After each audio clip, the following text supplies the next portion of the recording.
Mga kapuso, sensitibo ang larawan na makikita sa post na ito. Itong magkakamag-anak mula sa Zamboanga del Sur na nirecruit di umano para magtrabaho sa Cebu. Ito'y pinaslang at sama-samang inilibing sa isang hukay. December 31 may nag-alok daw ng trabaho sa mga kapatid ko. Sabi ko, sino ba ang nag-recruit sa inyo? Kachat daw nila, mayaman daw ito. Nitong January 5, nagpaalam sila. Alis na kami, sabi ko, o sige, mag-ingat kayo. Makikita raw sila para makapunta sa Cagayan, tapos doon sila sasakay na eroplano papuntang Cebu. Sumama yung tatlo pa niyang anak para kuhanin yung perang ibibigay sa kanila at madala pa uwi. Tanghali hanggang gabi noong araw na yun, sinubukan ko silang tawagan. Hindi ko na sila makontak pa.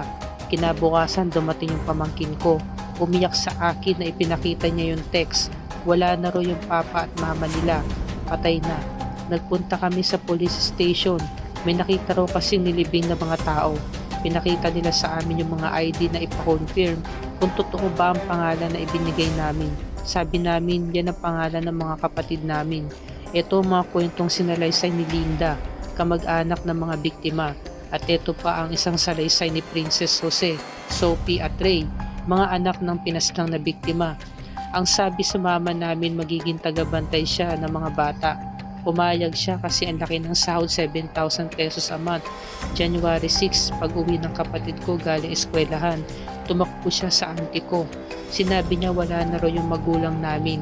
Kahit sa panaginip, hindi namin in-expect na ganun ang mangyayari sa kanila. Papatayin sila na parang hayop. Sana mabigyan ng hustisya yung mga magulang namin. Ngayong linggo ng gabi mga kapuso, ipakatutukan natin ang pagkamit ng hustisya ng mga kaanak o pamilya ng namatayan. Sabay-sabay nating alamin ang resulta ng investigasyon. Dito lamang sa Kapuso Mo, Jessica Soho.